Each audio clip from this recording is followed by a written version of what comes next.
Hello everyone, this is IMAXNation1980 here, and yeah, this update it's just long overdue. Long overdue, and I'm very sorry for making you all wait.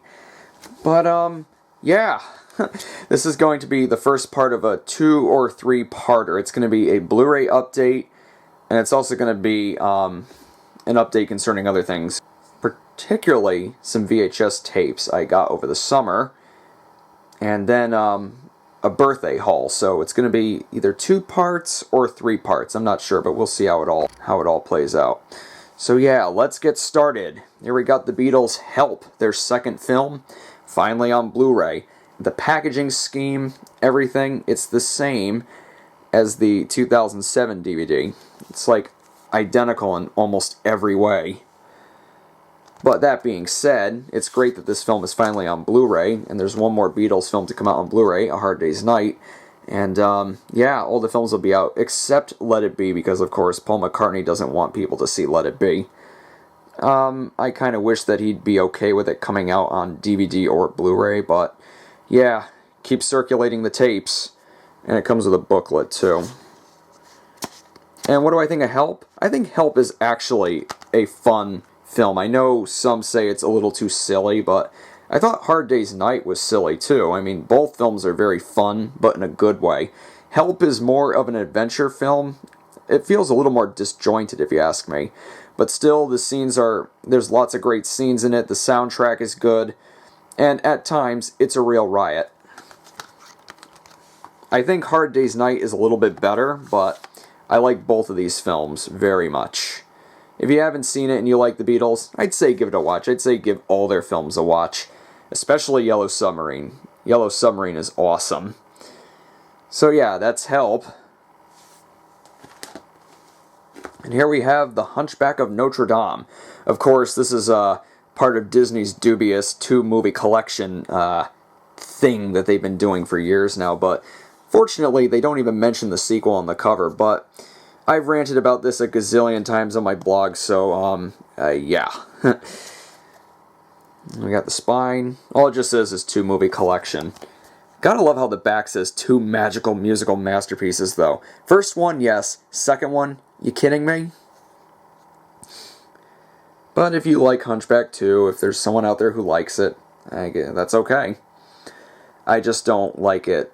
I just don't like Disney giving the direct-to-video sequels, or cheapquels, as some people have called them, the same attention and love as the originals. I mean, The Hunchback of Notre Dame is a film that's, getting a bigger fan base. I think, associating it with a sequel is more of a disservice to it than anything.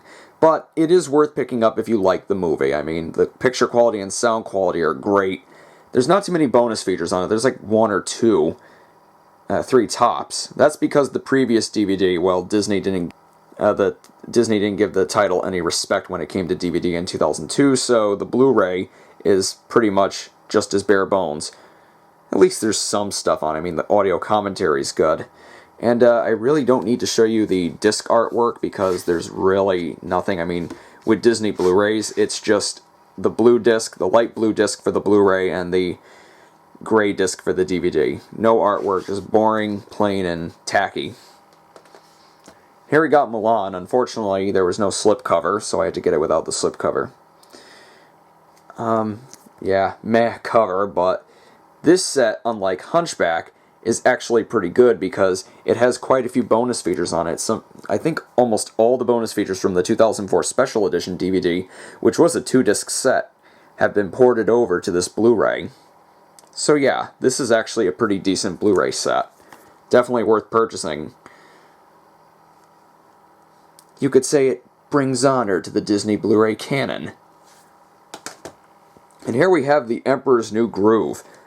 On top of having a pretty bad cover, this set has 0 bonus features, absolutely none. If you want to see bonus features, you gotta pop in the DVD, because the DVD is the original is the previous DVD release from 2005, so it's got the late 2005 era previews on it, and it's got all the bonus features from that disc, and there weren't many to begin with. And it just makes me wonder, why couldn't they put them on the Blu-ray? They had more than enough space to do that. They also did this for the Lilo Blu-ray. Absolute disappointment. in the bonus features department. But the picture quality's good, the audio quality's good. I picked it up because Disney will probably not re-release it on Blu-ray. Because who knows, will Blu-ray still be around when they re-release these films on home media? And again, I don't need to show you the disc artwork because there's none. And here we got Lilo and Stitch. Like Emperor's New Groove, there are no bonus features on this set whatsoever.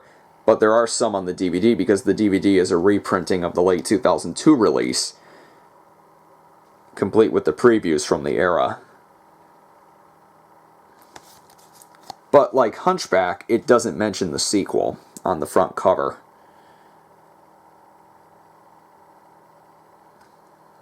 But yeah, worth picking up if you love the film. And again, will it be re-released on Blu-ray, or will there be a new format by the time they re-release it? Sony and Panasonic have one in the works, and supposedly the discs and supposedly this format, the discs are going to support. And supposedly for this format, the discs are going to hold 300 gigabytes. That's awesome. My pipe dream, Disney puts tons and tons of bonus features on each release. They probably won't do that, though. So yeah, that was Lilo and Stitch. And here we have Rise of the Guardians. I consider this to be DreamWorks' greatest film to date. I know many will disagree. They'll probably say Kung Fu Panda or How to Train Your Dragon. And while both of those are really good, I think that this is the best one they've made to date. I think the screenplay works. I think the dialogue is the best of the DreamWorks films. I like the animation very, very much. Very creative and imaginative in the art direction. The story tends to get lost a couple times, but overall it just works it just really works. I mean, it's not perfect, it's far from it, but I think that this is the kind of film that DreamWorks is capable of making. You know, they've really come a long way. And if you haven't seen DreamWorks' recent films like the Kung Fu Pandas and How to Train Your Dragon and Puss in Boots and those films, I recommend them. They're pretty good. Like I said, DreamWorks has come a long way. And since this is a Paramount release, this was the last DreamWorks film released by Paramount, distributed by Paramount. There is no artwork on any of the discs, so there's no need to show the two discs, the Blu-ray and the DVD. But yeah, if you haven't seen this, I definitely recommend it. I know some people thought it was really good, other people thought it was not very good, like it was just another messy film from DreamWorks, but really, I think this is their best. I know that's kind of a bold opinion, but yeah, I consider it their best. And here we have The Hobbit, An Unexpected Journey. This is the 3D edition with a nice lenticular slipcover. And I'm not going to even compare this to the original Lord of the Rings trilogy. There's no need to. I just take it as a solid adventure fantasy in its own right. And on those merits, it's actually pretty good.